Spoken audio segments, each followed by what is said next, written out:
Assalamualaikum warahmatullahi wabarakatuh. Bismillahirrahmanirrahim. Nahmaduka ya ghafuru ya syakuru. Mashalli wa sallim barik ala sayyidina Maulana Muhammadin wa ala alihi wa sahbihi asma'in. Nama ba'du. Kadang-kadang nak sujud tuh ora kok mau muni subhana rabbiyal a'la ta napa sajadalaka wajhi wa sam'i wa basari wa mukhi wa asbi wa sya'ri wa mastaqallat bihi qadam.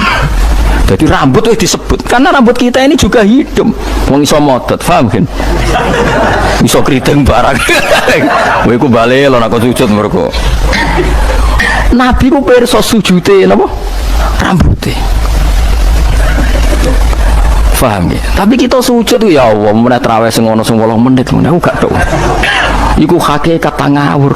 Mbok gedhingi iku kiai, mbok dukung apa-apaan. Itu kita harus bangga. Dengan yang namanya sujud itu harus bangga. Sampai diistilahkan apa? Laula kaya zinatal wujudi ma toba aisi wala wujudi wala taronnam tu napa fi sholati wala ruku'i wala. Andekan ndak ajaranmu ya Rasulullah, saya ini ndak pernah menikmati sujud dan tidak pernah nikmati ruku'. Jadi syarat saya sujud itu ora sekedar kowe metek anggota itu mboten, harus ada taronnum, harus ada kenikmatan yang luar biasa. Karena sujud ini yang menjadikan kita nanti di surga. Sujud ini yang menjadikan kita layak masuk surga. Sujud ini pula yang menjadikan kita sah disebut umat Kanjeng Muhammad sallallahu alaihi wasallam. Ciri utama umat Nabi ora kok kemenangan politik atau kemenangan dunia betul, tapi tarohum ruk'an sujada. Umat yang kamu lihat sebagai yang rukuk, sebagai yang sujud. Artinya apa? Kalau Nabi yang soleh diriwayatkan orang soleh, pasti riwayatnya tentang sujud, tentang rukuk. Paham ya? Bareng Nabi diriwayatno LSM sing liberal. Nabi itu tokoh yang menerima semua pihak. Diceritakan Nabi perjanjian dengan orang kafir, kerjasama dengan orang kafir. Lho kok entuk wae dalil. Untuk kondi wae. Aku kadang ya gumun aku sing ngalem ora roh iku roh iku untuk kondi. Aku kadang heran. Kadang takok mbek wong, niku kitab napa? Mbok Gus kula ya jare bar. Mergo aku kitab ya sak foto-foto kok ora roh. Kono sing kitab cilik kok. Roh. Ini penting saya utarakan. Mulane kula teng donya, kula nggih di bojo, nggih syukur, di anak nggih syukur. Tapi aku paling syukur kok kita ditakdir napa sujud. Mergo iku yang identitas kita. Ya ayyuhalladzina amanu ruk'u wasjudu wa'budu rabbakum. Kena iman tenan ciri utamane rukuk, ciri utamane sujud. Saiki mboten. Orang itu ndak nikmati rukuk dan sujud. Bedino sholat tetap ngeluh, ora di duwe utangnya akeh. Mestinya ketika nganggap sujud itu segala-galanya, ditakdir sujud itu senengnya bukan Nabi itu nak nyifati sujud saking senengnya. Hatta takuna sajdatul wahidah khairan minad dunya ma fiha. Sehingga satu sujud lebih baik dari dunia dan seisinya. Coba sekarang, nanti kamu di akhirat, identitas kamu yang menjadi sah masuk surga itu hanya sujud kamu. Tapi kita sujud itu biasa wae, seakan-akan ndak nikmat Allah yang luar biasa untuk duit akeh. Ini kan markai tenan. Markai tenan, entek oleh markai. Ini apa-apaan? Kan aneh, Allah mengatakan sujud itu spesial, kemudian kita nifati sujud hal yang biasa. Aneh, berarti kamu mensifati sesuatu tidak dengan sifat yang diberikan Allah dan Rasul. Allah mensifati sujud itu luar biasa. Mulane kula nu salat iku seneng makmum. Kula sujud itu nikmat tenan. Ya sujud itu wis ngene iki. Mulane kula nu yakin di antara barokahnya Habib saya itu karena melanturkan beberapa syair yang itu mudawan itu dibukukan ulama-ulama sujud kayak tadi. Laula kaya zinatal wujudi ma toba aisi wala wujudi wala taronnam tu fi sholati wala ruku'i wala sujudi. Taronnam itu nyanyi-nyanyi kecil. Maknane ora sekedar ya tentu ndak nyanyi. Ngono wis dangdutan apa sujud boten. Maksudnya itu menikmati taronnam itu. Ora kaya sujud perucut gak jelas. Masya Allah ya kok do urip. Kula niku heran. Itu tenang. Coba sekarang sampean lihat surat Fatah yang di akhir. Sifat umatnya Nabi itu apa coba? Tarohum ruk'an sujada. Orang-orang yang kalau kamu melihat aktivitasnya itu ruk'an, melakukan rukuk sujada. Memang kita punya ambisi politik menguasai Indonesia atau apa, enggak apa-apa itu, tapi setelah rukuk dan sujud. Bahkan kalaupun kita berpolitik demi supaya rukuk enggak dilarang, sujud enggak dilarang, semua porosnya demi nopo sujud. Mulane surat Iqra dimulai dan ditutup dengan wasjud waqtari. Sekarang enggak. Umat Nabi ngomong fadhil sujud itu pelo. Pelo bisu. Ngomong fadhil sujud wis ra iso. Padahal sujud ini yang identitas kita. Kita masuk surga itu karena sujud. Bahkan ketika kita masuk neraka, iku neraka sing rawani iku walam takulin nar atharos sujud. Neraka itu tidak berani makan bekas-bekasnya. Kayak apa kalau yang sujud itu batuk kamu, tangan kamu, dengkul kamu, terus hati kamu, fisik kamu. Mana sujud? Nah cara fikih sujud itu kan sementing anggota itu nempel. Gini ku nopo al-jabha wal yaden warubaten wal qadamen. Berarti itu kan bathuk sitok, pira gen telapakan loro, dengkul loro, terus apa? Gelamaan sikil loro. Kemudian ulama ada mengatakan harus ma'atahamulin yasir, sedikit ditekan. Mau ukurane nganti ngecap ora roh. Pokoke niku ukurane niku ditekan apa? Sedikit. Oke. Tapi sebetulnya kalau kamu fair, itu hanya syarat cara fikih. Nah cara Kanjeng Nabi zaman sugeng nak sujud nganti gitu kan. Kalau nu apal. Ya Allah sajadalaka wajhi wa sam'i wa basori wa mukhi wa azmi wa sya'ri wa mastaqallat bihi qadami. Nabi nak sujud, ya Allah, jasad saya ini sujud kepada Engkau. Disebut semua. Sya'ri rambut saya, asbi sumsum saya. Sajadalaka wajhi wa sam'i karwan ya, wa basori wa mukhi sumsum saya, wa asbi sendi-sendi saya, wa sya'ri rambut. Iku nunjuk nona iso ke sujud itu total. Mana kalau suwon itu pentingnya wong soleh di sejarah no wong nopo soleh. Para habaib sing soleh itu nak nyejarah no nabi itu sejarah bahwa nabi itu laula kaya zinatal wujudi matoba aisi wala wujudi. Mana umpama ora didiane jenengan urip ora ana gunane. Matoba aisi urip ora ana gunane, ora ana enake blas. Wala wujudi wujudku ora ana gunane. Kenapa ora ana gunane? Mergo kula ora iso wala taron namtu fi sholati wala ruku'i wala sujudi. Tapi kowe ora perlu alim paham koyo ngene ora perlu. Wis aku joget tok las ra apa-apa. Sing penting aja wis ra paham malah ngaram-ngaramno bid'ah. Bocah kok kecangkemane ngono. Tapi kula pastikan, tapi nanti kalau orang soleh gak diriwayatkan orang soleh, sing dilihat ya sisi-sisi yang tidak khasnya kesalian itu. Harus saja misalnya gini, Mbah Hamid Pasuruan soleh, Mbah Mun soleh, Mbah Dola Barwani soleh, di sana rapati soleh, tamu nih akeh, diterima semua pihak. Mulane uripe kepenak, mesti ngono lah nyejarano. Tapi nak sing nyejarano wong saleh, keselah tetep mulang. Wali iso maca kitab takrib, istiqomah maca ihya. Lah kula nak kenal Mbah Hamid niku misanane mbah kula. Santri-santrine sing saleh nyetano, Mbah Hamid wis ora tau karek iku salat tahajud, nak duha ning kene, senengane maca burda. Bapak kenangane senane dijak ning kamar, dijak ngaji tafsir. Ya mesti seputar kesalehan. Diceritakno wong rapati soleh kebesaran tamune wae wong rono pejabat yo sapa wae top manane tamune akeh bar lan ngono ae presiden menteri gubernur tamune akeh artis yo tamune akeh. Makanya aku lebih kepengin besok sejarahnya orang soleh itu orang soleh harus ikut ngomong biar tahu sejarah khasnya antar orang apa, termasuk tadi nyifati Nabi itu laula kan apa ya zinatal wujudi matoba aisi wala wujudi wala taron namtu fi sholati wala ruku'i. Anakku lo Hasan tasbihah terus anakku lo sing cilik jenenge Milan niku kula kan ngapal lo sak nazuman Imam Syafi'i padahal iki alit ya alhamdulillah do apal. Imam Syafi'i itu, Imam Syafi'i mau ahli fikih kok sampeyan niku mboten, dekne yo ahli tasawuf ahli hakikat. Niku nazuman sing kula akan ngapal niku Imam Syafi'i niku. Laqad mananta ala qalbi bi ma'rifatin bi annaka wahuzul ala'i wal qudusi. Wa ma taqallabtu min naumi wa fi sinati illa wa dzikruka bainan nafsi wan nafasi. Ya Allah, sungguh nikmat Engkau itu besar karena Engkau memberikan aku satu kenikmatan. Di mana kenikmatan itu saya tahu bahwa Engkau adalah Dzul Ala'i wal Qudusi, zat pemberi nikmat dan yang suci.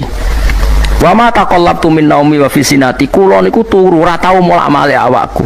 Ora tau molet corong Jawa. Illa wa dzikruka bainan nafsi wan nafasi, kecuali saya ingat Engkau di antara nafas-nafasku ini. Orang soleh meriwayatkan kesalian jadi wa ma taqallabtu min naumi wa fi sinati illa wa dzikruka bainan nafsi wan nafasi.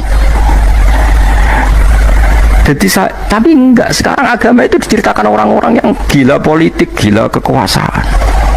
Kita harus kuat. Ya bagus, kita juga nggak ingin ngalami kayak Rohingya, paham ya? Makanya yang soleh-soleh pun jangan anti politik, goblok ya anti politik. Gobloknya tadi, gue misalnya ramelok politik, sing kuasa orang-orang non muslim, dong fasik terus sholat dilarang, pengajian dilarang, kacau.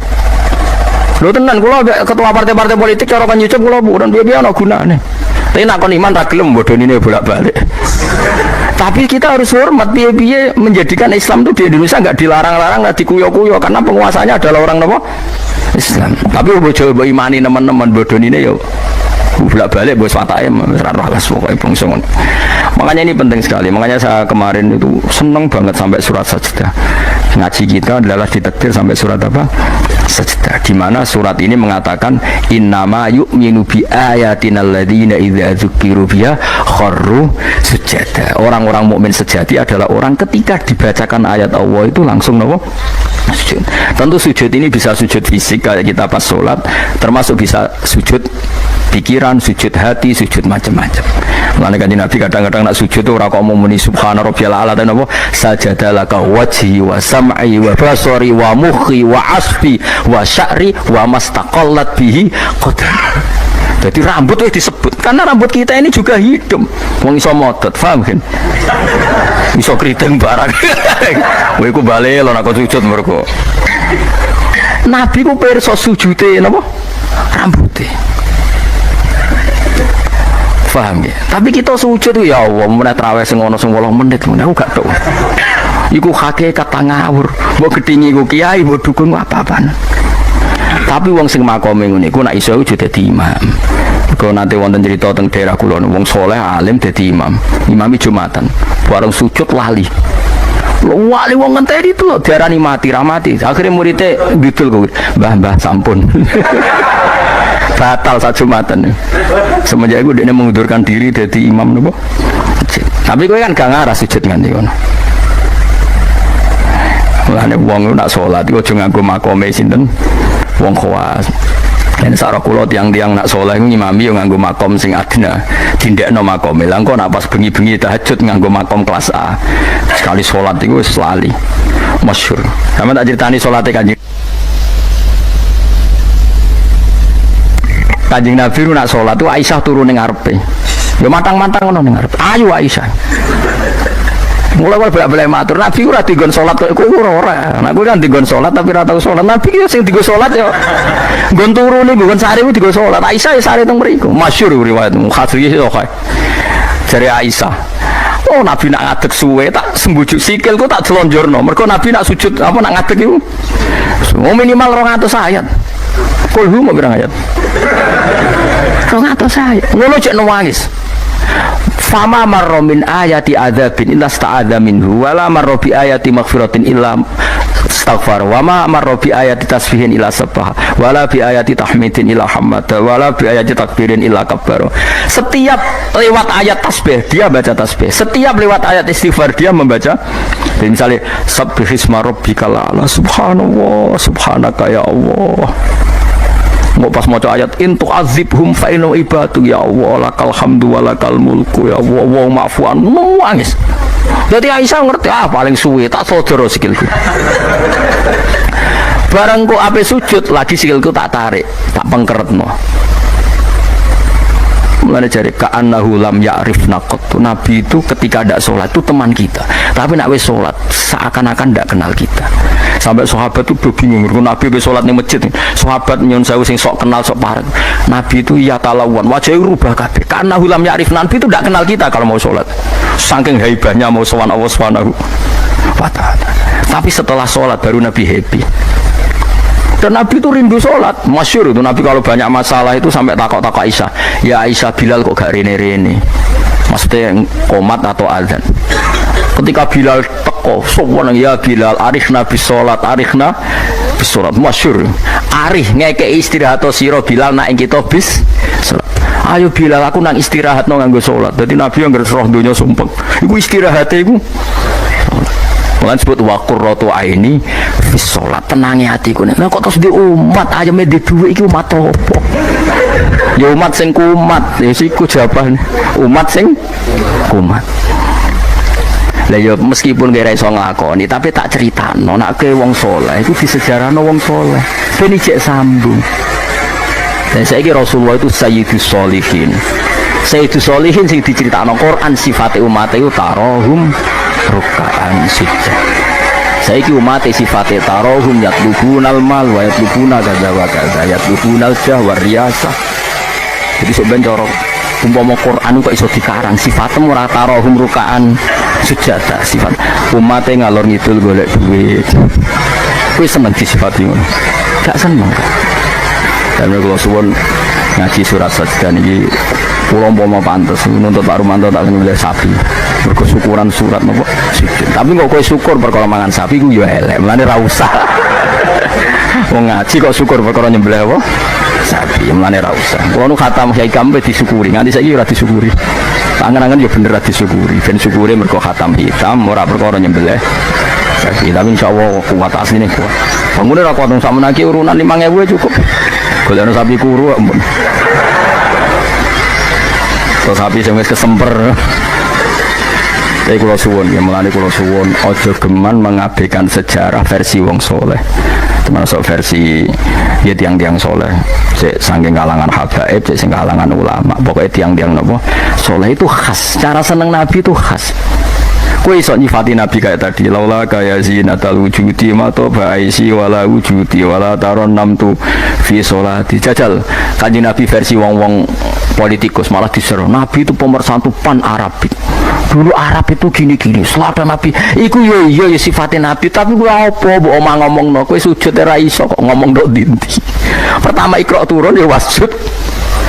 Iku variasi-variasi setelah ada kekuatan politik ono variasi-variasi sifat-sifat Nabi yang datang kemudian tapi sifat permanennya ya wasjud waktari. Paham maksudnya? Paham tenan to ora?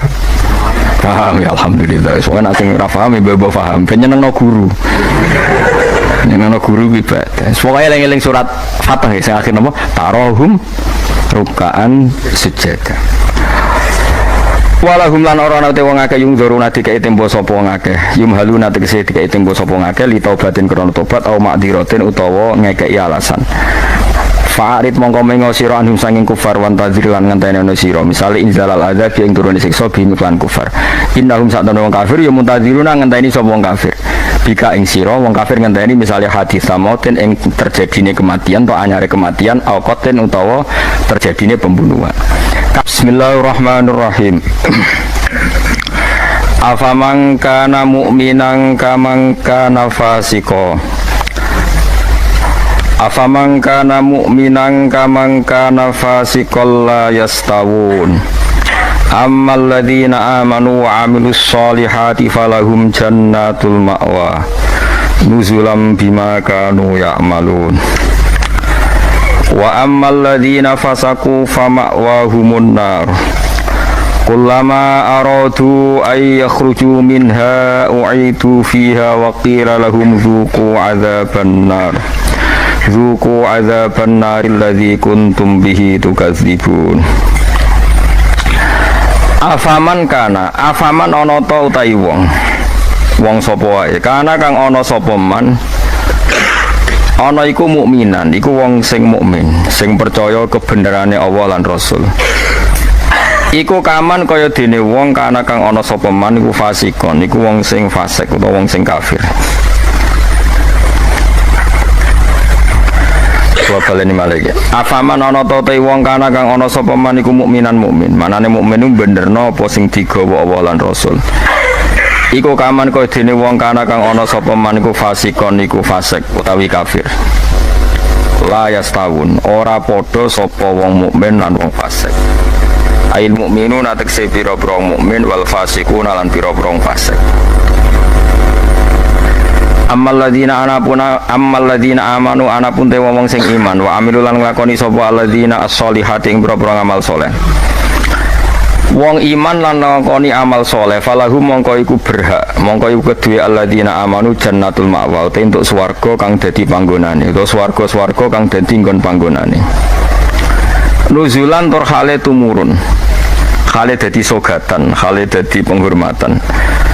Wa te maknane nuzul ku ma perkara yu adu kang den sogatno apa ma kang disuguhno apa ma lidolfi krana tamu. Bima sebab perkara kanu kang ana sapa ngake ya malu nang lakoni sapa ngake.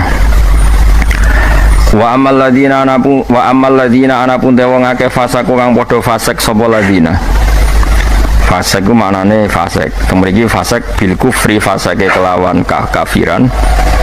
Wah ini kapal loh, kalau kados ngaji kalau wingi, pokoknya angger fasek disebut Quran kok ahli neraka, buatan kok fasek sampean, buat ini fasek ringan nih, fasek medium nih, fasek sing ahli neraka bil kufri wat takdifi, wah apa loh, wah angger fasek kok ahli neraka, mana apa fasek kekafiran, lan fasek gorohno Allah lan apa Rasul. Tapi nak fasek koyo sampean bodoh nih, wah enteng, dah kok teras warga ijek mlebu, dah kok pager terus nopo. Mlebu araf nggih kecantol-cantol nggih ngono. Mbok jongkrono sithik munduk swarga ngono. Oh, angger fase iki jelas mulane kula wingi ngotot. Ciri khas ahli sunnah niku darani ahli neraka iku kafir. Napa? Lan mriki fasaku napa bil kufri wat takdzibi. Fase iki kelan nglakoni kekafiran lan gorono Allah. Kowe kafir to ora, Cek? Mboten. Kowe tau gorono Allah Rasul. Nak bodoni kanca. Bolak-balik lah. Iku urung kafir wenteng. Mergo yo kene tau dibodoni padha wae kan mau wales-walesan ngono napa? Sesama saling bodoni ya. Enggak usah saling napa dendam. Fasaku bil kufri kelan kekafiran. Jadi ngeten nggih kula terangno nggih masalah madzhab ahli sunnah nggih. Sampeyan kok aja terjebak training aswaja terus. Aswaja trainingnya pokoknya kadang tahlil ahli sunnah atau mboten enten ngoten kaidah ngoten. Sing ngeten kaidah ini tadi, apakah mukmin yang melakukan dosa besar itu kafir apa ndak? Jadi ciri khas ahli sunnah dan ndak itu perdebatannya napa? Mukmin sing murtakibul kabira napa? Mukmin sing murtakibul kabira. Orang mukmin yang melakukan dosa besar itu menjadi kafir apa ndak? Ahli sunnah berpendapat tidak menjadi kafir, sementara yang khawarij yang lain berpendapat menjadi kafir. Nah, Imam Suyuti, Imam Ghazali, Imam Syafi'i semua itu ahli sunnah. Sehingga kalau ada orang kok ahli neraka niku mesti maksiate iku bil kufri wa takdzibi. Alasan Imam Syafi'i sak bala-balane niku sak ulama sak kancane niku wong nak wis kadung bener diridani Allah niku sifatnya ora kok ora tau salah. Kula baleni malih nggih. Wong nak wis bener diridani Allah niku sifatnya ora kok gak tau salah iku ora. Nak Allah seneng kowe iku statusem wong-wong sing liyukaffirawhu anhum aswa allazi amilu. Engko amal elek ndelalah didadekno di sepuro sinten Allah. Carane piye ya? Carane nggawe poin. Misale ngaten, sampean ngobet wek cawe wedok. Cawe wedok wis seneng banget kowe. Sementing ke komitmen aja zina. Tapi sampean aja takok kula, berarti SMS-an angsal Gus. Jawe langsal yo aja takok ngono. Tapi nak kowe kasil jawe tok ra zina ku insyaallah barokah ngedohi dosa gedhe sing cilik di sepuro. Tapi aja muni halal. Yo aja muni halal yo aja lakoni nek iso. Cuma iki cerita. Ana wong semeneng cawe wedok banget. Tapi dia ini sukses ninggalno napa?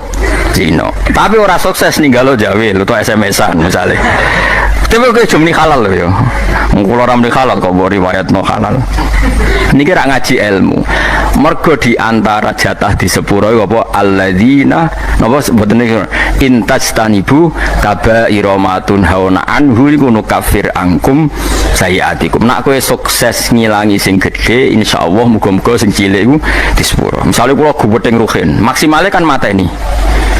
Mata ini kan dosa gede tak hindari, mau ngenyek tok bocah kriting dia. Lah iku jan yo dosa ngomentari ngono iku kan. Tapi luwe apik dibang gedeng diimplementasekno membunuh. Jadi misalnya gedeng wong, opsi tertinggi kan mata ini. Misalnya gak mata ini bacok sikile, atau bacok tangannya kan berat. Wah iki ditinggalo kabeh mau karek ngrasani gremeng nyek. Lah iku lumayan. Senajan to ngrasani ya tetep dosa, tapi lumayan. Mulane kiai-kiai rata-rata yang ngrasani mergo mangkel lu ora diomongno dadi udun. Nah, akhirnya ngrasani. Kiai-kiai anggere mbok tamoni critakno lawan politik mesti ngrasani to ora. Mergo nek dimpet ya dadi udun. Tapi kulo apik timbang mateni. Misalnya kulo kiai yang jenis seperti ini, roh metode wong seneng Quran lewat konser, lewat MTQ mesti ngritik. Bar wanila ora seneng, nono MTQ dikritik. Yo ngrasani, tapi apik niate. Lah kok sing seneng MTQ yo ngrasani kiai-kiai sing koyo kulo. Wah, wong kok gak gelem siar. Quran itu buta siar, wong Islam buta siar. Wis sak menune lho pokoke. Iki kan yo rasan-rasanan. Sampai sementing gak santet-santetan ngono maksudnya. Lah iku disebut apa? Intajtanibu aba iromatun hauna anhu insyaallah nukafir angkum sayyatikum. Jika kamu sukses meninggalkan dosa-dosa besar, yang kecil insyaallah dimaafkan. Ini penting saya aturkan. Nah, kalau orang baik itu syaratnya tidak pernah dosa, berarti sekali dosa dia jadi kafir. Ini masalah bagi ahli sunnah. Nah, ini penting kalau atur. Mereka ceritanya ngeten, wong nak bakate soleh, mabuknya di masjid. Bodoh nih yo santri, mereka dia ini orang duwe konco geng. Akhirnya korbannya yo santri. Mereka dia ini bodoh nih, wong liya, wong abangan, preman, orang kenal. Si dikenali santri. Akhirnya korban bodoh nih yo. Ya kalau kiai bodoh nih wong ya bolak-balik. Tapi kalau ora tau sambat, manjen jatah mun kadang-kadang kebodohan ya jatah. Sampeyan kalau ceritani zaman Nabi ana wong jenenge Abdullah. Niki hadis sahih teng Bukhari wonten teng budi-budi wonten. Wa kana yulaqabu khimaron. Dik niku sampai nak ngundang kanca-kancane niku khimar. Wa kana yudhiku Rasulullah katsiron. Dik niku senengane guyokno Kanjeng Nabi. Kanjeng Nabi orang yang sering serius iku mergo mimpin perang macam-macam nak roh dolah iki guyu. Kancane ra undang dolah tapi nopo? Iku nak mabuk ini masjid Kanjeng Nabi. Mboten trimo masjid mriki mboten. Masjid Kanjeng Nabi. Ngefly. Anggere takoki kowe wong fasik kok ora ning terminal tandalan ning masjid. Aku nak ora Nabi ku ngeluh. Tapi ojo minum gak ngregani Nabi. Aku tak ora minum yo ngeluh. Angel gak? Akhirnya singkat cerita, Nabi itu profesional, masih santri ini nak salah ditakzir. Takzirane Syaribul Khomri ku gak ada batasnya. Nggak ada ukurannya, memang di Quran nggak ada, sehingga kadang Nabi ya jilid 20 kali, kadang 80 kali. Bil jaridi wan ni'al, ini yang khusyuk-khusyuk ngurungokno hadis sih. Jarid niku napa? Apa hen pelepah napa? Kurma wan ni'al ku sandal. Jadi ana sahabat sing soleh-soleh ku ditabuki mbek sandal, kadang ambek. Tapi bariku ya ngono meneh. Nganti sing jilid ku bosen. Jadi cara ning Aceh polisi syariate nganti napa? Bosen. Singkat cerita ada sahabat yang ngomentari begini. Ya khimar ya mal'un. Pokoknya di kueku khimar, kueku mal'un. Saya masih ingat betul tagnya itu, kami ini mal'un, orang yang dilaknati Allah. Nabi duka. La tal'anuhu fa innahu yuhibbu wa rasulahu. Itu dalil ahli sunnah. Kamu jangan melaknati dia, fa innahu yuhibbu wa. Orang ini meskipun peminum arak itu senang Allah dan Rasul. Saya masih ingat betul takbir yang ada di kitab Ihya. Takbirnya begini, falam yukhrijhu bil maksiati anil mahabbah. Nabi tidak mengeluarkan dia dengan melakukan maksiat dari status mencintai Allah dan Rasul. Sebab itu ahli sunnah sepakat, orang maksiat itu bukan kena sifat atau kena status, dia memusuhi Allah dan maksiat itu gawan kita dhaif. Misalnya ngene, kowe ora cah wedok iku eling terus nganti 2 jam. Bareng Allahu Akbar takbir ra eling Allah. Terus berarti lu seneng cah wedok timbang Allah. Wong ambek Allah ora eling mbek cah wedok. Ora iso ngono, kowe seneng cah wedok iku gawan nafsu yen gak bakat wali. Paham nggih? Akhire eling terus ra iso lali. Allah ora butuh mbok ilingi kowe ya ora keren diparingi lali kowe. Ini penting kula ngajekno, kula baleni malih. Sama siapa takbirnya di Ihya di beberapa kitab ahli sunnah. Falam yukhrijhu bil maksiyah anil mahabbah. Orang ini tidak dihilangkan sifat mahabbahnya kepada Allah dan Rasul hanya karena nama maksiat. Karena maksiat itu gawan bodoh, gawan lali, gawan ngebet, gawan macam. Misalnya kayak ada anak papat, bojomu setia, katut rondo. Terus ana wong muni ngene, dadi yo katut rondo lali anak bojo, ora lali ora masalah. Cuma ora iso lali rondo, tapi ora lali anak bojo. Wong nyatane duwe jadi bagi jatah anak yo ono jatahe. Cuma wong sing gedeng darani kowe iku lali anak. Ora lali mulai ditakoki jenenge anak yo jek roh. Kelas pirone yo jek. Cara ditakoki, lha kok ora mbok rabi wae, sungkan anakku lho jek roh ta ora? Ijek, tapi ora iso lali rondo iku luwih anyar misale. Yus ngono iku. Selama ini kamu kan ya begitu. Saiki ngene aku takok. Kowe nyebut dhuwit mbek Allah sedina akeh dia ya. Akeh dhuwit. Kerja ya demi dhuwit, ngamuk bojo ya demi dhuwit. Bariku mbok tabung ning bank ono, ning pelisiran lemari ono, ning ketu ono. Hormate dhuwit di mana-mana ada yo eling ning ketu yo eling seneng lemari yo eling. Bareng dhuwur pas pergi lali aku jebule wis mentek wektune dhuwur. Terus kowe tak asik, wah berarti menuhankan uang. Enggak ada seperti ini. Apa iku wis persona kita iku dhaif, napa kita niku dhaif. Sehingga ahli sunnah mengatakan semua kesalahan itu ya kesalahan saja, tapi tidak menjadi kafir, tidak menjadi, bukan berarti kita ada cinta Allah dan Rasul. Jadi wong mabuk, kunane kuno wong lani kiai ora oleh gedeng preman teman-teman. Kadang yo ono wong preman, tapi ra iso mung kiri seneng kiai. Lan cara kula ora masalah ono wong ra salat nekani konser selawatan, cara kula ora masalah. Ndekne nyatane seneng pas selawatan, seneng nak menawa awal untuk hidayat. Nek fikih komentar, apa gunane nekani selawatan tapi ra salat. Lah nek dene ra tau nekani selawatan, ra salat terus jalur hidayate kon diye nak menawa ana siji loro selawat sing ditampa dadekno sebab napa? Hidayat. Seneng kok komentar. Ora melok dadi pangeran kok geger. Jadi kalau baleni malih, mulane teng mriki angger kitab ahli sunnah wal jamaah sing asli, ku angger ana ayate pangeran dawuh fasaku mesti bil kufri wa takdzibi. Jadi dosa fasik sing sebab kekafiran dan sebab gorono Allah lan iku lagi ahli neraka. Harun ar-Rasyid itu dinasti Bani Abbasiyah, itu pinter sekali. Ada seorang ustadz yang agak ekstrim, itu datang ke Harun ar-Rasyid, ya Amirul Mukminin, inni nasihun laka famusaddidun alaika fala tajidanna alaiya fi nafsika syai'an. Saya mau nasihati kamu, tapi saya mohon jangan masukkan hati, karena nasihat ini penting. Tapi saya akan keras, vulgar, akan keras, kritik saya akan keras, karena Anda sebagai Amirul Mukminin tidak pedes. Apa kata Amirul Mukminin Harun ar-Rasyid? Uskut ya Ustadz. Nah, bagian riwayat uskut ya jahil. Kamu itu Ustadz bodoh, tidak usah banyak omong. Terus kita, kenapa saya bodoh? Terus dibacakan ayat faqula lahu qawlan layyinan la'allahu yatadzakkaru aw yakhsha. Inna Allaha ta'ala qad arsala man huwa khairun minka ila man huwa syarrun minni. Wa ma'a dzalika qala ta'ala faqula lahu qawlan layyinan. Allah pernah menugaskan seorang yang lebih baik ketimbang kamu, yaitu Musa dan Harun. Musa dan Harun adalah seorang nabi. Kepada orang yang lebih buruk ketimbang saya, yaitu Fir'aun. Itu saja etikanya faqula lahu qawlan layyinan. Kamu kalau ngomong yang halus, yang baik, yang berperadaban, kok kamu sama saya mau kasar? Akhirnya ustadznya ternyata pinter kamu, ya pinter aku. Jadi semudah itu. Allah itu menugaskan orang yang lebih baik ketimbang kamu, yaitu Nabi Musa, kepada orang yang lebih buruk ketimbang saya, yaitu Fir'aun. Itu saja ada etikanya. Kok kamu sama saya mau tambah etika, mau main kasar hanya karena kamu merasa nasihat Anda benar? Jadi gampang sekali memahami Quran. Kami lagi-lagi memang bagi ahlinya, tapi ini saya bantu supaya sampai jadi ahli apa? Quran.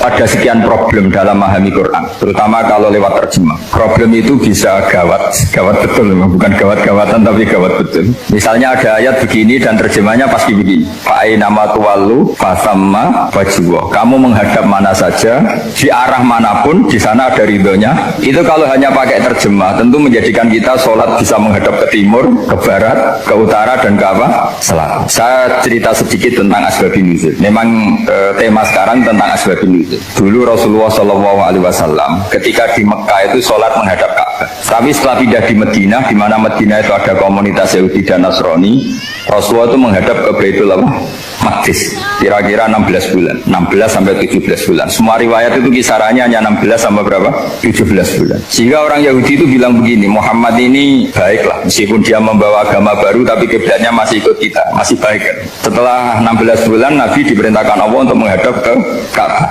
Awal liwajaka syatrul masjidil haram. Maka orang Yahudi itu berontak. Berontaknya adalah kiblat mereka ditinggalkan. cara berpikir orang Yahudi itu kiblat mereka ditinggal. Sehingga mereka bilang mawallahum an qiblatihim allati kanu 'alaiha. Apa yang menjadikan umat Islam berpaling dari kiblat Baitul Maqdis. Kemudian mereka provokatif betul. Ini perlu diperjelas. Provokatif. Bilang begini, inna Muhammadan tahayyara fi din. Muhammad ini bingung dalam beragama. Sehingga habis ngomong A ngomong B, habis kiblat Ka'bah, kiblat Baitul Maqdis. Sehingga dalam banyak tarikh disebutkan peristiwa kiblat itu terbanyak melahirkan orang murtad, orang yang keluar dari Islam gara-gara provokasi orang Yahudi. Muhammad tahayyara fi din. Muhammad itu bingung dalam menentukan pilihan apa? Beragama. Kemudian walhasil singkat cerita akhirnya Nabi itu madhep Ka'bah. Apa yang terjadi mukjizat itu adalah bahwa agama ini agama yang mewakili semua agama sebelumnya yang masih orisinil, yaitu Nabi akhirnya berargumentasi Ka'bah adalah kiblat yang asli, yang lebih tua. Terus mereka tanya buktinya apa? Dijawab oleh Quran, fihi ayatum bayyinatum maqamu apa? Ibrahim. Ka'bah bukti tertua adalah di situ ada makam Ibrahim. Makam itu jejak kaki. Ya, kalau bahasa Indonesia makam itu kuburan, kalau dalam bahasa Arab maqam itu jejak apa? Jejak. Sehingga diketahui oleh sejarah, dibuktikan di situ ada jejak kaki siapa? Nabi Ibrahim. Sementara nisbatnya Baitul Maqdis itu adalah kepada Nabi Musa dan Nabi Harun. Yang ini adalah turunan dari Nabi siapa? Ibrahim. Hikmahnya apa? Begini, sebagai bukti bahwa Baitul Maqdis pernah menjadi poros Islam atau poros Tauhid, maka Nabi Muhammad pernah disuruh menghadap ke Baitul Maqdis. Buat inget-ingetan kalau ini pernah menjadi poros apa tahu? Tapi tetap tua-tuaan masih tua apa? Nah, kenapa tua Ka'bah tadi? Karena Ibrahim adalah Abul Anbiya, bapak dari para, dan di situ ada jejak kakinya. Fihi ayatum bayyinatum maqam. Bukti itu belum cukup, dibuktikan lagi bahwa Ismail kecil itu hidupnya di Ka'bah. Kita tahu sa'i baina Safa wal Marwah adalah karena Siti Hajar sedang mencari apa? Jadi ada bukti sekian, bukti empirik bahwa Ibrahim itu kiblatnya itu Ka'bah, bukan Baitul. Sehingga ada kata-kata fihi ayatum bayyinatum maqamu. Nah, tanpa ngerti asbabun nuzul, kamu akan mengartikan fa'i nama tuwallu fasamma wajwa itu salah, karena di situ kamu menghadap mana saja, maka di situ ada ridhonya Allah. Maka para ulama memberi catatan, maksudnya begini, kamu menghadap kemana saja, asal itu yang diperintahkan Allah, maka di situ ada ridhonya Allah. Harus seperti itu maknanya, disesuaikan dengan konteks asbabin nuzul. Tanpa seperti itu tidak bisa. Dan masih banyak lagi kepentingan tentang asbabin nuzul. Jadi problem sekarang adalah banyak mufassir yang hanya mengartikan dari terjemah. Itu bahaya sekali. Jika ada orang yang menikah secara mut'ah, itu kan mirip kayak transaksi zina. Mereka berdalil famastamta'tum bihi minhunna fa'atuhunna ujurahun. Perempuan yang sudah kamu nikmati, yang penting kamu bayar. Terjemahnya seperti itu. Karena ujur itu jamaknya ujroh. Itu fatal sekali. Padahal ayat itu begini, settingannya begini, setting siakul kalamnya atau asbabun nuzulnya begini. Jadi sekaligus, memang saya sengaja ngaji dengan tema yang berat, bentuk penghormatan pada yang ngaji. Kalau temanya ringan kan kayak TPG.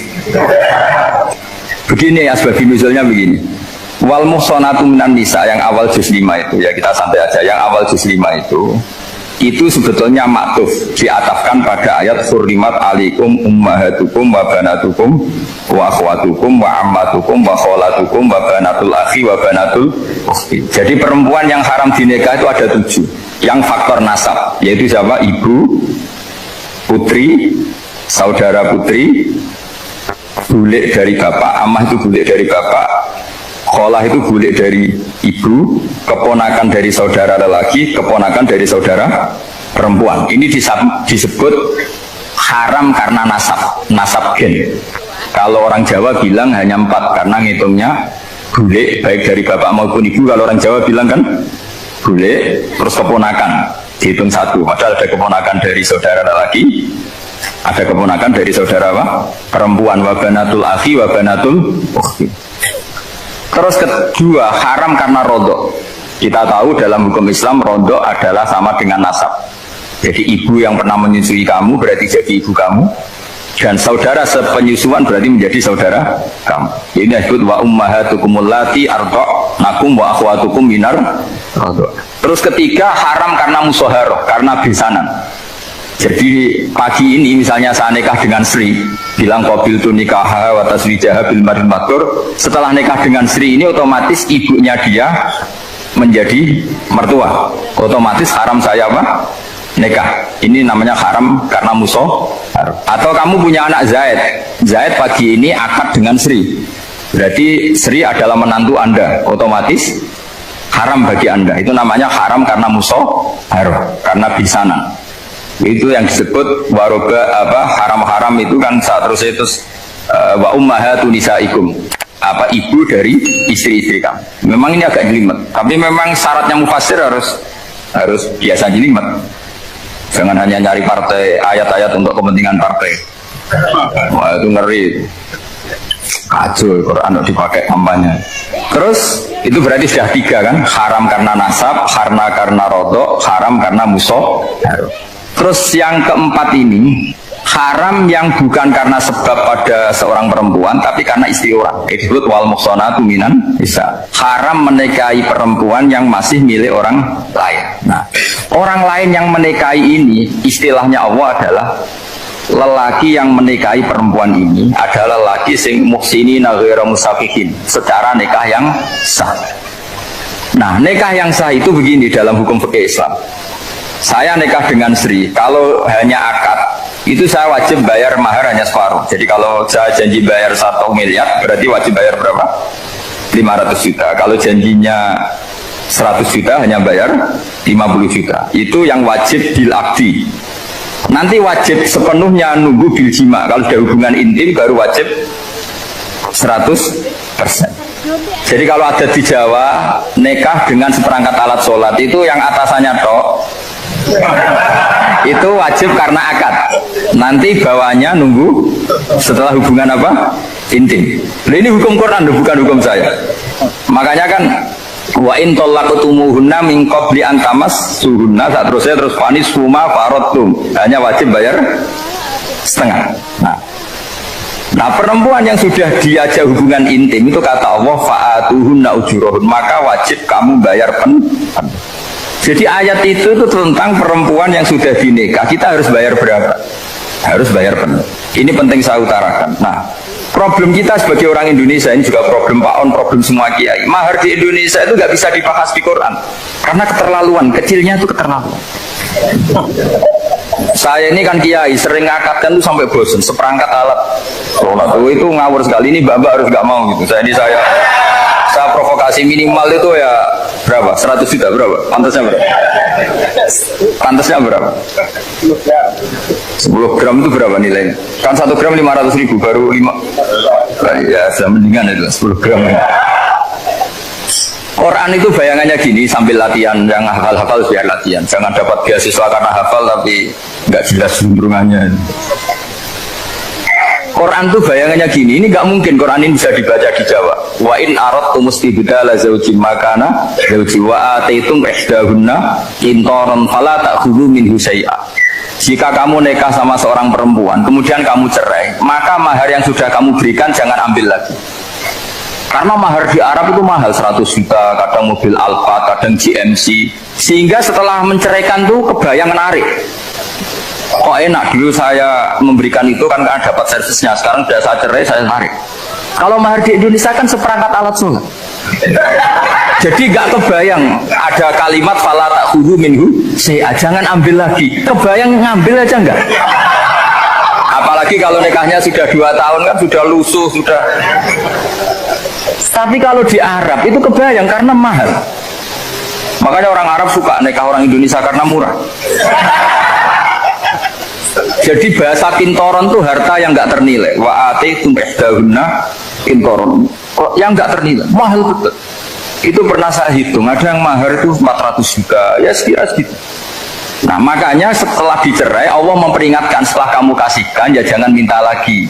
Kenapa kepikiran minta? Karena jumlahnya besar. Kalau di Indonesia kepikiran nggak minta, nggak kepikiran, saking kecilnya. Seperangkat alat sholat kadang 1 juta. 1 juta itu setelah hubungan intim, sebelumnya yang wajib hanya 500. Itu kan nggak kebayang. Makanya susah ngartikan Quran di Indonesia, kadang susah karena kadang terlalu. Itu pernah Sayyidina Umar radhiyallahu anhu pernah bilang begini, wahai para perempuan, mahar itu jangan mahal-mahal, kasihan para lelaki. Itu ada perempuan alimah ya, orangnya alim betul. Itu usul langsung gini, ya Amirul Mukminin, laisa dzalika laka ya Amirul Mukminin. Waqad qala ta'ala wa atiitum ihdahunna qintaran. Kamu hanya seorang Amirul Mukminin, tidak berhak bikin aturan pembatasan mahar. Allah saja tidak batasi, kenapa kamu batasi?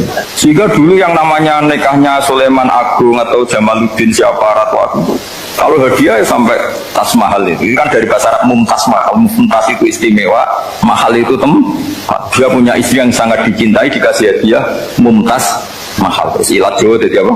Tas mahal itu sama Mujidulil Labab kalah. Itu kalau cerai kan kepikiran minta lagi, dikasihkan yang baru. Tapi kalau di Indonesia tidak mungkin karena apa tadi? Seperangkat alat sholat. Begitu nyari yang murah lagi. Yang bagus pitanya, bungkusnya yang bagus. Maka nggak mungkin kita maknani Quran tanpa mengenal yang bernama asbabin. Karena makna ayat itu bisa kacau kalau kita tidak tahu asbabin. Yaitu kayak tadi makna fa'ina matuwalu fatamma wajibwa. Itu maknanya kan kamu menghadap mana saja, boleh saja di sana ada ridhonya Allah. Berarti kan bisa ke timur, ke selatan, ke utara, ke barat. Itu bahaya betul. Sehingga kata ulama harus mengkaji asbabin supaya porsi ayat ini sampai semana jauhnya itu kita tahu. Tanpa tahu itu tidak bisa. Begitu juga menyangkut kiblat. Sekarang saya tanya, kemarin kan ramai dulu juga menang kiblat semuanya diukur dengan GPS, terus beberapa masjid dikomentari salah karena diukur pakai apa? GPS. Kalau dalam bahasa falak disebut yaumarosbil kiblat. Memang bisa diilmon. Tapi pertanyaannya begini, dari awal Allah ngendikan fawalli wajhaka syatral masjidil haram. Kamu yang penting sholat itu menghadap masjid. Masjid itu ya bangunan. Sehingga kata Ibnu Abbas yang diriwayatkan banyak ulama mengatakan al-Ka'bah kiblatun li ahlil masjid wal masjid kiblatun li ahlil haram wal haram kiblatun li ahlil masyriq wal maghrib. Jadi kalau orang di dalam masjid kiblatnya harus Ka'bah. Di luar masjid kiblatnya asal bangunan Masjid Haram. Tapi di luar sini kayak di Indonesia boleh semua tanah. Kenapa begitu? Kata Ibn Abbas karena Quran turun di lisanin Arabiyyin mubin. Jadi kalau orang Jogja kalau mau ke Jakarta arahnya kemana? Barat. Itu sebetulnya ketika Anda ke barat itu persis Jakarta apa bisa saja pasnya itu Pangandaran. Tapi orang itu akan bilang kalau ke barat ya ke Jakarta. Meskipun presisi Anda tepatnya di Pangandaran. Nah kiblat seperti itu, asal orang menghadap ke barat itu orang sudah bilang ke kiblat. Nggak usah sedetail misalnya harus pas Ka'bah. Saya pernah debat sama tim ahli Kemenang. Nggak bisa Gus, sekarang ada GPS harus tepat Ka'bah. Terus saya bilang gini, kalau teori Anda benar, berarti semua masjid luasnya maksimal 16 meter. Ka'bah itu luasnya hanya 16 meter. Berarti Masjidul Albab yang pojok sana sama pojok sana, kira-kira itu ya sudah tidak kena Ka'bah. Kalau harus tepat, Ka'bah itu kan diameternya hanya 16 sampai 18 kalau nggak salah. Berarti semua masjid kalau ingin tepat Ka'bah harus pas 16. Kalau terlalu luas pilihannya harus cekung. Kan jadi aneh. Makanya saya itu sering Pak, dulu saya ini biasa debat fikih. Kalau di tradisi pesantren namanya fasul masail. Saya punya teman yang paling kurang ajar, yang paling saya kenang dalam panjang sejarah. Dulu itu kalau debat fikih itu ya seru. Kalau aturan fikih kan gini, soft paling baik itu kan soft pertama, baru kedua, baru ketiga. Yang paling keren kan soft awal, soft. Terus teman saya bilang gini Pak, ya kalau gitu gini aja Gus, desain masjid itu memanjang utara selatan, biar semuanya soft awal. Gara-gara didesain begini kan ada soft 2, soft 3. Apa susahnya kita bikin mulai awal supaya masjid itu memanjang utara apa? Selatan, supaya semuanya soft awal. Ya kalau ada hukum ya diimplementasikan dalam desain bangunan katanya. Itu kan kacau. Terus akhirnya saya jawab, lalu setelah begitu yang paling afdol siapa? Yang dekat imam. Ya sudah, bikin cekung saja kalau gitu. Artinya gini ya, beragama itu yang sehat. Jadi beragama itu berdasar riwayat. Berdasar riwayat, pernah ada ulama yang hitung Madinah menghadap Ka'bah itu ya tidak pas. Pernah dihitung pakai GPS. Kiblat Madinah ke Ka'bah itu ya tidak pas. Tidak seperti yang pernah dianjurkan Kemenak. Karena apa? Agama ini ngikuti bilisanin Arabiyyin mungkin seperti jenengan gini. Semua ini istilahnya apa? Menghadap Gus Bah. Padahal ada yang agak sana. Semuanya ngaji sama siapa Gus Bah? Ya sudah. Istilahnya bertatap muka. Memangnya kita benturan. Ini bahasa. Jadi seperti ini semua namanya apa? Berhadap. Padahal ada yang agak samping. Ka'bah juga gitu. Sebenarnya tidak se-ekstrim yang dibayangkan orang-orang. Cuma kalau bisa tepat, ya kita harus tepat. Tapi tetap saja tidak perlu 16 meter. Nah, fa'aina ma tuwallu fasamma wajhuhu itu artinya menghadap.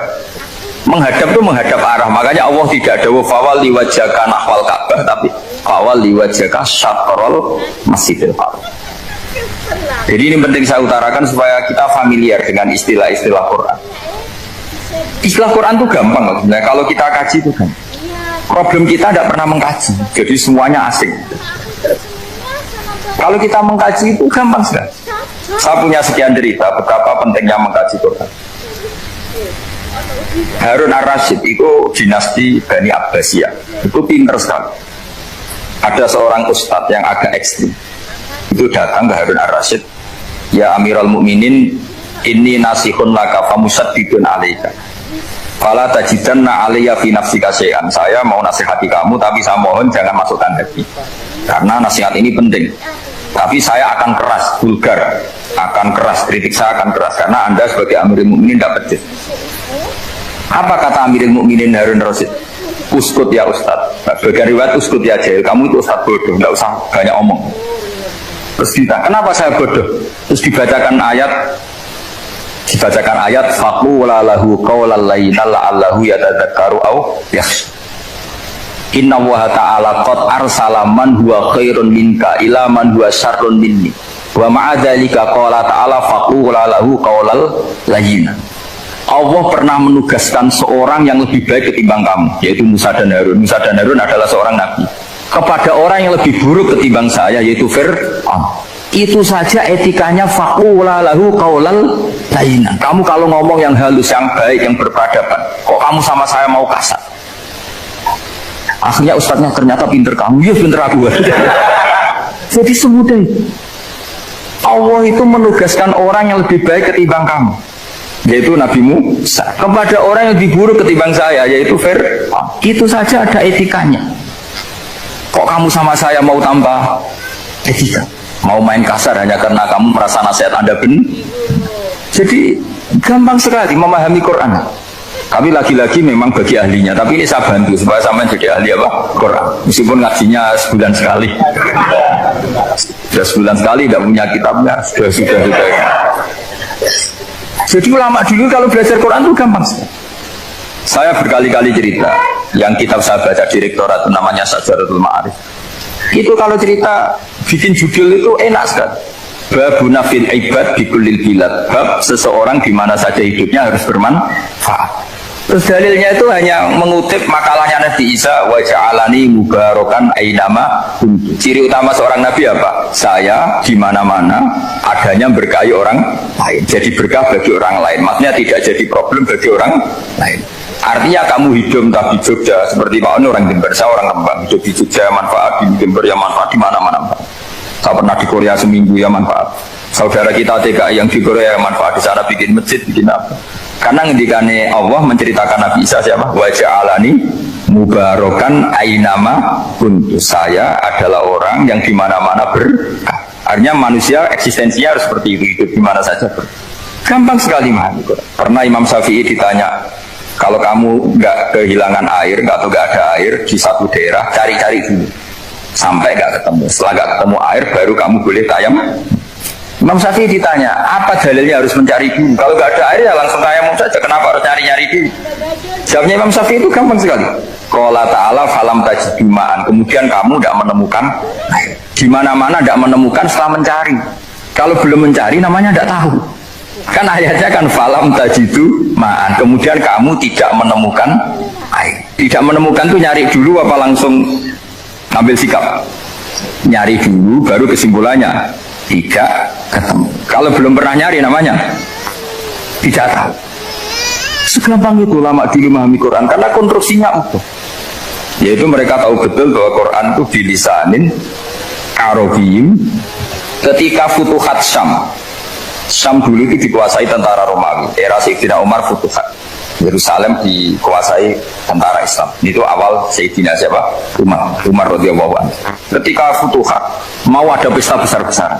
Tapi Umar menolak. Ketika menolak, kenapa Anda menolak? Beliau hanya membaca ayat Innallaha ta'ala ayyara qauman faqala adhabtum thayyibatikum fi hayatikumud dunya.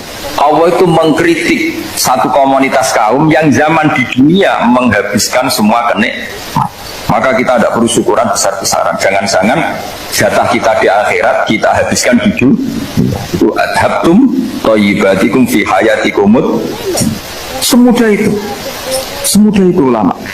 Rasulullah pernah dahar, pernah makan. Makan karena 3 hari gak makan. Kalau di Indonesia gak makan nasi, gak makan daging. Sudah lama sekali. 3 hari Nabi hanya makan kurma dan air putih. Pernah Nabi gak makan roti sampai 3 hari. Kalau Indonesia mungkin gak makan nasi. Di hari ketiga ada sahabat yang berbaik hati, Nabi disembelihkan kambing, dipotongkan kambing, Nabi disuruh dahar. Itu baru dahar setengah piring, Nabi berhenti. Ketika ditanya, setengah piring itu kan sudah kuat untuk sholat, untuk apa sudah kuat. Ditanya, ya Rasulullah kenapa berhenti? Bukankah engkau tidak makan ini 3 hari? Nabi menjawab, walatus alunna yauma idzin anin naim. Semua nikmat yang saya rasakan nanti ada pertanggungjawabannya. Makanya saya tidak ingin banyak-banyak. Wah, itu kalau diterapkan di sini nggak populer.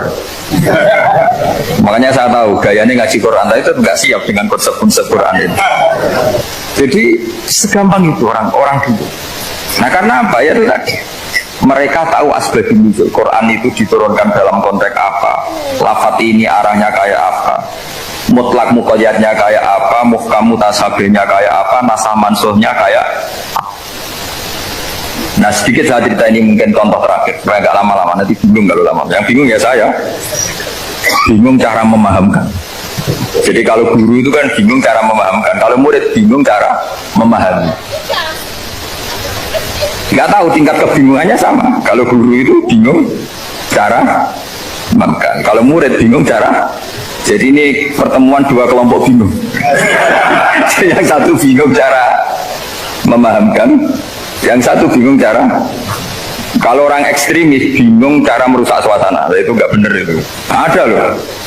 Rasulullah itu nabi. Itu paling pusing yang ngadepi orang-orang yang ekstrim. Karena apa? Cara berpikir itu lompatannya itu nggak tertib. Jadi Nabi itu cara berpikir itu kecerdasan nubuah. Sementara orang ekstrim cara berpikir itu kecerdasan nafsu, bukan kecerdasan manusia. Kalau manusia masih baik nafsu.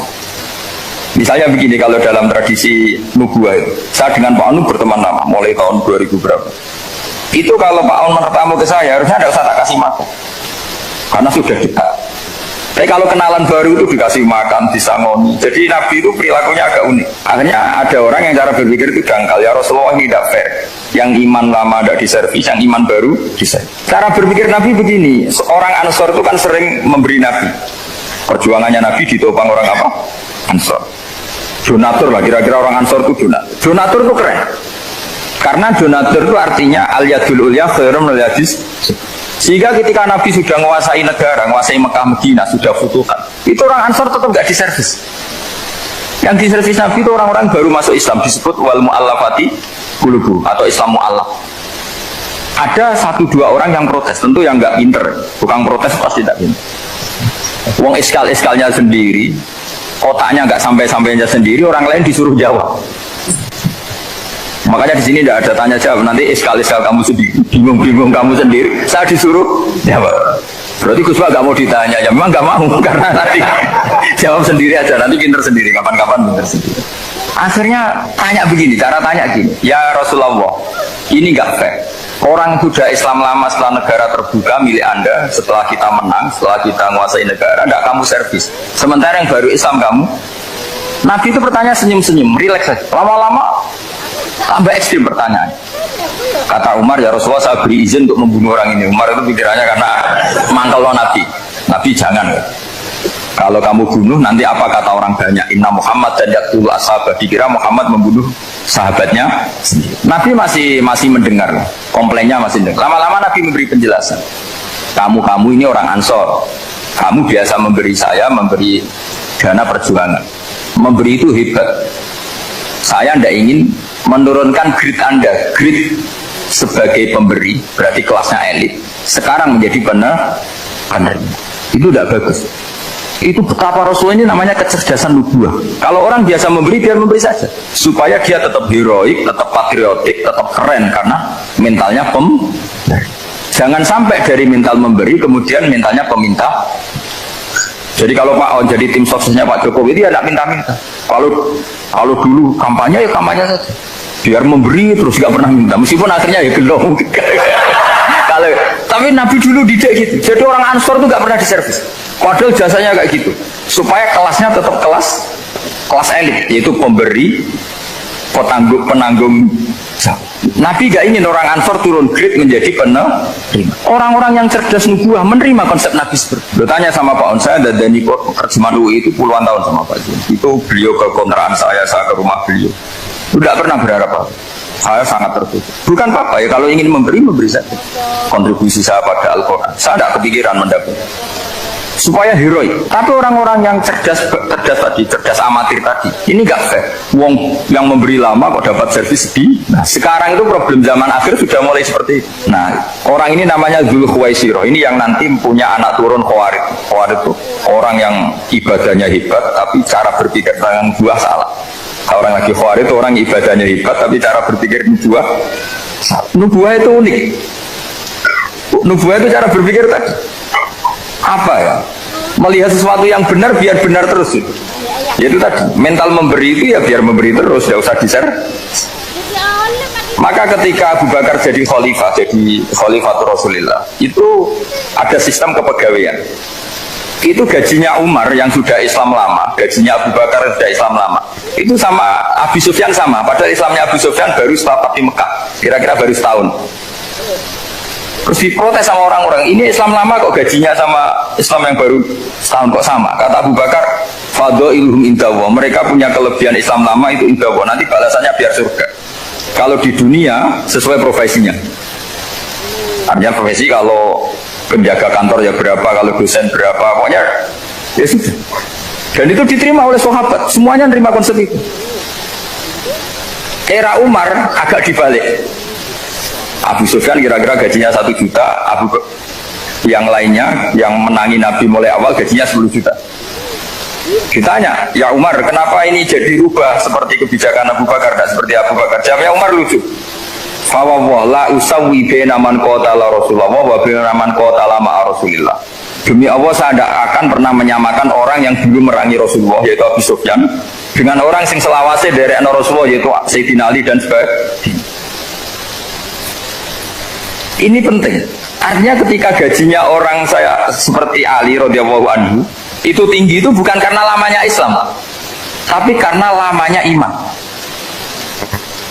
Jadi mulai dulu istihad itu ada, dan dulu dia biasa saja. Karena tadi ada kecerdasan nubuah. Saya ulang lagi, ada kecerdasan apa? Sekarang itu kecerdasan toma atau kecerdasan nafsu.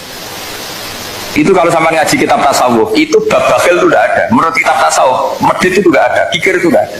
Yang ada itu toma. Toma itu berharap dikasih orang lain. Sampai pernah nggak bilang kalau artis-artis di Jakarta kikir? Tidak pernah, karena kamu tidak pernah ingin diberi. Tapi kalau kamu punya pacar, karena kenal tidak pernah ditraktir, pacar saya kikir, karena kamu ingin diberi. Pernah nggak kamu hukumi orang lain kikir yang nggak kenal? Padahal tidak pernah memberi kamu. Apa? Karena kamu tidak pernah Coba sekarang kamu saya tanya, ini latihan cerdas. Definisi kikir itu apa tuh, Pak? Nggak pernah memberi kamu kan? Artis-artis Jakarta, tokoh-tokoh nasional pernah nggak memberi kamu? Enggak kan? Tapi tidak pernah kamu vonis kikir, karena kamu tidak pernah toma. Tapi pacar kamu, kok aman ditraktir terus, atau istri kamu, atau mertua kamu, kok udah ngasih warisan, kamu bilang kikir kan? Sebabnya kikir betul apa karena kamu toma, berharap? Toma. Maka di kitab tasawuf itu gak ada bab kikir, yang ada bab toma. Karena asal usul menvonis orang kikir itu karena tama. Maka jangan banyak kenal orang, nanti banyak hukum kamu. Sombong juga gitu, di tasawuf itu gak ada bab sombong. Karena orang hukumi orang lain sombong itu karena kamu ingin dihormati. Ada orang gak kenal, terus lewat saja gak tanya kamu bilang sombong enggak kan? Tapi kalau kenal, oh sombong betul, kenal gak tanya kan gitu. Jadi tasawuf itu sisi unik dari terus ingin kenal Pak Jokowi menjadi menterinya, nanti kenal rektor ingin jadi pegawainya. Ketika gak diturutin bilang Pak Rektor kikir. Tapi orang lain ya gak pernah berharap. Mungkin gak menvonis Pak Rektor atau Pak On ini kikir, enggak kan? Berarti vonis kikir itu status orang itu apa gak kesampaian niat kamu? Memang agak jelimet ilmu tasawuf itu, tapi itu unik. Itu bagian dari khazanah apa? Islam. Makanya Rasulullah itu sering istiadah minta perlindungan wa min toma'in fi ghairi matma'in. Ya Allah, saya tidak ingin berkeinginan yang tidak layak. Coba kamu protes negara itu karena apa? Ingin makmur sejahtera tanpa kerja, sehingga nyalakan menteri keuangan, menteri ini itu. Makanya kalau guyonannya ulama tasawuf gini, tak beri bocoran, guyonannya orang tasawuf begini guyonannya. Anta lam tajid min nafsika kullama turid fa kaifa turidu min ghairika kullama turid. Kamu yang punya keinginan saja tidak bisa memenuhi apa yang kamu inginkan. Kenapa keinginan itu kamu timpakan ke orang lain untuk memenuhi kamu? Wong kamu yang punya keinginan saja tidak bisa mewujudkan. Kenapa keinginan Anda kamu timpakan, bebankan orang lain untuk memenuhi keinginan Anda? Misalnya kamu, Gus saya ini goblok, tolong pinterkan. Wong kamu yang ini saja tidak bisa, kok menyuruh saya? Jadi kalau tiap tasawuf itu unik. Seperti kamu mencintai istri tulen, itu ingin kan dicintai istri tulen. Kamu sendiri kan nggak bisa cinta tulen, masih pelengahan sana sini. Kamu pacaran, ingin pacar kamu setia. Ternyata kamu bikin sekian alternatif. Kalau putus ini punya ini, putus ini. Tapi kamu ingin ini setia kan nggak fair. Makanya guyonnya orang tasawuf itu anta lam tajid min nafsika kullama turid fa kaifa turidu min ghairika kullama turid. Gampang tuh apalane pokoknya ratrit gitu aja gampang. Jadi kamu yang punya keinginan saja nggak bisa memenuhi, kok orang lain disuruh memenuhi. Sehingga orang tasawuf itu malu betul. Misalnya saya kok ingin Pak On takdim sama saya itu kurang pegawaian. Kalau saya ingin ditakdimi saya menakdimi diri saya sendiri. Makanya berbahagialah orang yang ngilu terus saya ganteng sendiri ya Allah, saya kaya sendiri. Menunggu orang lain bilang kamu kaya itu repot. Menunggu orang lain bilang kamu hebat itu sudah bilang aja ya Allah saya hebat, ya Allah saya ganteng, ya Allah saya cantik. Daripada menunggu orang lain bilang apa? Cantik. Jadi ilmu tasawuf itu unik. Jadi kalau fikih itu yang dikritik itu kikir. Kalau tasawuf enggak tomak. Karena orang yang kamu vonis kikir itu jangan-jangan tidak kikir tapi mementingkan yang lebih penting. Misalnya ada teman yang tidak pernah nakdir kamu, ternyata punya ibu sakit, uangnya dianggarkan untuk ibunya yang sakit, atau anaknya sekolah, atau keluarganya masih butuh dia, ya sehingga sama teman dia kikir. Hakikatnya kikir apa mementingkan yang penting? Tapi kamu karena gak pernah ditakdir menvonis kikir. Nah, ini pelajaran. Jadi makanya yang dianteni ilmu tasawuf itu tamak.